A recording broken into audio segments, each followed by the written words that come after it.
Hi ನಮಸ್ಕಾರ. R B kitchen Kannada ಚಾನಲ್ಗೆ ನಿಮಗೆಲ್ಲರಿಗೂ ಸ್ವಾಗತ. ಇವತ್ತು ನಾನು ಮ್ಯಾಂಗ್ಳೂರ್ ಸ್ಪೆಷಲ್ ಗೋಳಿ ಬಜೆ ಮಾಡ್ತಾಯಿದ್ದೀನಿ. ಇಲ್ಲಿ ನಾನು ಗೋಳಿ ಬಜೆ ಮಾಡೋಕ್ಕಂತ 2 ಕಪ್ಪಷ್ಟು ಮೈದಾ, 2 ಸ್ಪೂನಷ್ಟು ಕಡಲೆ ಹಿಟ್ಟು, 1 ಕಪ್ಪಷ್ಟು ಮೊಸರು, 1 ಸ್ಪೂನಷ್ಟು ಉಪ್ಪು, ಹಾಗೆಯೇ 2 ಸ್ಪೂನಷ್ಟು ಸಕ್ಕರೆ, ಹಾಗೆಯೇ 1/4 ಸ್ಪೂನಷ್ಟು ನಾನು ಈಟಿಂಗ್ ಸೋಡಾನ ತೊಗೊಂಡಿದ್ದೀನಿ. ಹಾಗೆಯೇ ನಾನಿಲ್ಲಿ ಒಂದು 2 ಮೆಣಸಿನ್ಕಾಯಿ, ಸ್ವಲ್ಪ ಕರಿಬೇವನ್ನು ಕಟ್ ಮಾಡಿ ಇಟ್ಕೊಂಡಿದ್ದೀನಿ. ಹಾಗೆಯೇ ಸ್ವಲ್ಪ ತೆಂಗಿನಕಾಯಿ ಕೂಡ ಚಿಕ್ಕ ಚಿಕ್ಕದಾಗಿ ಕಟ್ ಮಾಡಿ ಇಟ್ಕೊಂಡಿದ್ದೀನಿ. ಈಗ ನಾನು ಒಂದು ಅಗಲವಾದ ಪಾತ್ರೆಯನ್ನು ತೊಗೊಂಡಿದ್ದೀನಿ. ಅದಕ್ಕೆ ಮೈದಾ, ಕಡಲೆ ಹಿಟ್ಟು, ಉಪ್ಪು, ಹಾಗೆಯೇ ಸಕ್ಕರೆ, ಆಮೇಲೆ ಕಟ್ ಮಾಡಿದಂತಹ ಮೆಣಸಿನ್ಕಾಯಿ, ಕರಿಬೇವು, ಹಾಗೆಯೇ ತೆಂಗಿನಕಾಯನ್ನು ಹಾಕ್ಕೊಂಡಿದ್ದಕ್ಕೆ ಮಿಕ್ಸ್ ಮಾಡ್ಕೊತಾ ಇದ್ದೀನಿ ನಾನು. ಇದ್ರ ಜೊತೆ ನಾನೀಗ ಅಡುಗೆ ಸೋಡಾವನ್ನು ಹಾಕ್ಕೋತಾ ಇದ್ದೀನಿ. ಹಾಗೆಯೇ 1 ಕಪ್ ಮೊಸರು ಹಾಕ್ಕೊಂಡೀಗ ಚೆನ್ನಾಗಿ ಕಲಿಸ್ಕೊಂಬಿಡ್ಬೇಕು. ನೋಡೀಗ ಚೆನ್ನಾಗಿ ನಾನು ಮಿಕ್ಸ್ ಮಾಡ್ಕೊಂಡಿದ್ದೀನಿ ಎಲ್ಲವನ್ನು ಹಾಕ್ಕೊಂಡು. ಈಗ ನಾನು ಇದಕ್ಕೆ ಸ್ವಲ್ಪನೇ ನೀರು ಹಾಕ್ಕೊಂಡು ಕಲಿಸ್ಕೊತಾ ಇದ್ದೀನಿ. ತುಂಬ ತೆಳ್ಳಗೆನೂ ಕಲಿಸ್ಕೋಬಾರ್ದು, ಹಾಗೆಯೇ ತುಂಬ ದಪ್ಪನೂ ಇರಬಾರ್ದು, ಮೀಡಿಯಮ್ ಆಗಿ ಕಲಿಸ್ಕೊಳ್ಳಿ.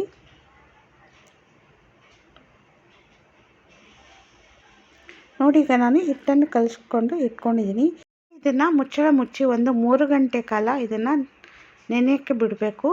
ನೋಡಿ, ಈಗ 3 ಗಂಟೆ ಆದಮೇಲೆ ಇದು ಹಿಟ್ಟು ಚೆನ್ನಾಗಿ ನೆಂದಿದೆ.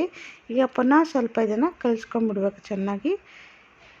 ಇಲ್ಲಿ ನಾನು ಎಣ್ಣೆ ಕೂಡ ಬಿಸಿಗಿಟ್ಕೊಂಡಿದ್ದೀನಿ ಒಂದು ಸೈಡಲ್ಲಿ.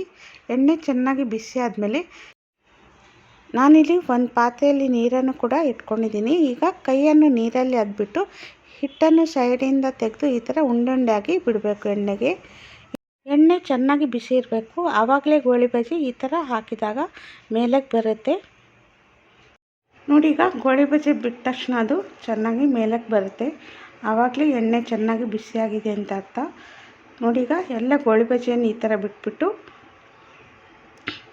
ಸೌಟಿಂದ ಉಲ್ಟ ಮಾಡೋಕ್ಕೆ ಹೋಗ್ಬಿಡಿ, ಅದು ಪುನಃ ಹಾಗೇ ವಾಪಸ್ ಬರುತ್ತೆ. ಹಾಗಾಗಿ ಸೌಟನ್ನು ಈ ಥರ ರೌಂಡ್ ಆಗಿ ತಿರುಗಿಸ್ಕೊಳ್ಳಿ. ಆವಾಗ ಅದರ ಪಾಟಿಗೆ ಅದು ಉಲ್ಟಾಗಿ ಚೆನ್ನಾಗಿ ಗರಿಗರಿಯಾಗಿ ಬೇಯುತ್ತೆ ಕೂಡ.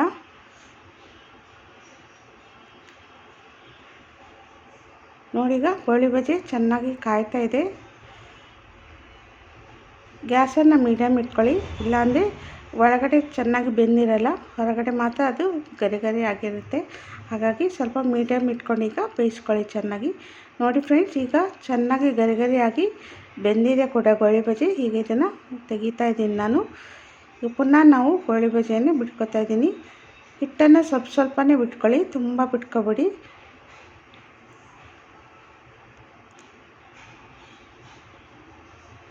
ಈಗ ನಾನು ಎಲ್ಲ ಗೋಳಿ ಬಜೆಯನ್ನು ಎಣ್ಣೆಯಲ್ಲಿ ಬಿಟ್ಟು ತೋರಿಸ್ತೀನಿ ನಿಮಗೆ.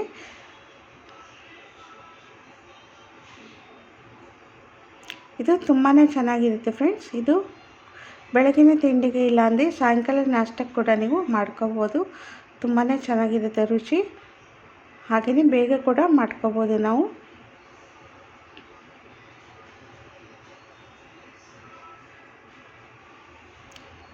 ನೋಡಿ, ಈಗ ತುಂಬಾ ಚೆನ್ನಾಗಿ ಬಂದಿದೆ ಇದು ಗೋಳಿ ಬಜೆ.